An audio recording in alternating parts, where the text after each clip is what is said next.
What's up, guys? Trilogy here. Welcome to episode 5 of Trilogy Talk. Sorry for the late release. Lost track of time this week. I've been really busy with work and trying to go back to school, stuff like that. But anyways, here's going to be your update for the last week. If you don't know, I'm Trilogy with Trilogy Talk. My channel is Trilogy Effect. We do gaming, movies, manga, anime, gaming. I said that already. Dungeons and Dragons.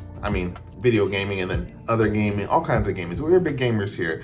We have curated playlists on the channel. You should definitely check that out. If anything I said on this video was informational, informative, helpful, supportive, creative, anything news to you, anything you liked, feel free to like, comment down below any thoughts on it. I take criticism. I'm glad to hear anything you have to say on any topics. I will respond to every comment except for spam. We don't talk to the bots down below.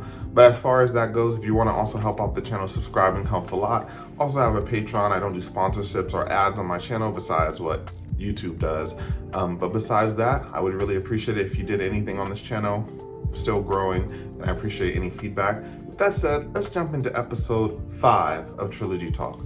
Up next, we're going to be talking about The King's Man. So I finally saw this movie in theater. This is going to be a prequel to the Kingsman movies, which are really good. I believe they're based on comics. The first one had Samuel L. Jackson in there, and he was crazy, man. He played that role perfectly. Like, you just have to look at Samuel different after seeing him in that role. And I really liked the first one. The second one was really good. This one is one of those prequels that doesn't feel like it's part of the franchise that it's in. So, of course, this is a Kingsman movie. It's basically taking place in World War II. This is much more of a war movie, which I'm not the biggest fan of war movies, but I've watched a couple that I really like. What's the one with Andrew Garfield? That one, Hacksaw Ridge. Yeah, Hacksaw Ridge. That was a good movie. That's probably my favorite war movie of all time. Andrew Garfield was amazing in that movie. Coming fresh off of Spider-Man, it was cool to see him in a really good role. I could watch Hacksaw Ridge all the time. It's in my movie collection up there somewhere. I loved Hacksaw Ridge. But as far as that goes, this is really more of a war movie with a little bit of espionage, slightly spy movie. It's not flashy. It's not, there's a fight where Rasputin is dancing. That's probably the flashiest that the movie gets. I can see edges of the Kingsman formula coming out.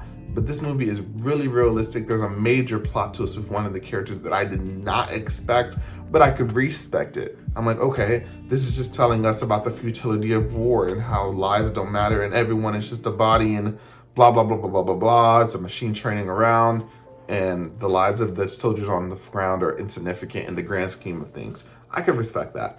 But as far as that goes, it just didn't really feel like a Kingsman movie, you know? If I had to rate these as Kingsman movies, it'd be Kingsman, then Kingsman 2, and then The Kingsman. But if I had to rate this in how much I like the movies, I would put this still The Kingsman, the first one. Kingsman, the first one. And then I would put The Kingsman, which is the new one, in the middle. And then I would put The Kingsman 2 at the end, because that one was good, but I've never sat down and thought, let's rewatch Kingsman 2, where I have sat down and watched Kingsman 1. So there's that. As far as that goes, that's my ranking of it. And overall, really good movie. Like I said, it was a little too long, but I'd probably give this like a good 8 out of 10. I really liked it. I went to go see it with my boy Jose. Shout out Jose, Swine, what's up?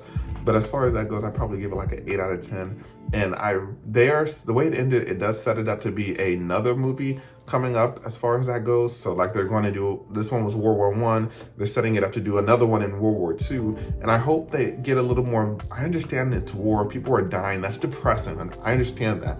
It's depressing. It's just that when you chose to make this a Kingsman movie, I would expect it to be more Kingsman-y. You know what I'm saying? It's more Kingsman-like, more vibrant, more over the top, more lively, you know, stuff like that. So as far as that goes, if they do make another one, which I would really watch it if this one came out. I would hope it could recapture, I don't think any of them will ever be as good as the first one. That one was, Samuel L. drove that movie. It's so hard to see. And it's so hard to cap that villain. Like, no one has been able to do it yet. But I really think it's cool. There was some plot twists in this movie I didn't expect. That's why I'm giving it an 8 out of 10. Like I said, it wasn't a bad movie. It just was not a good Kingsman movie. And that's my review on The Kingsman. What are your thoughts? Let me know down below. Let's talk.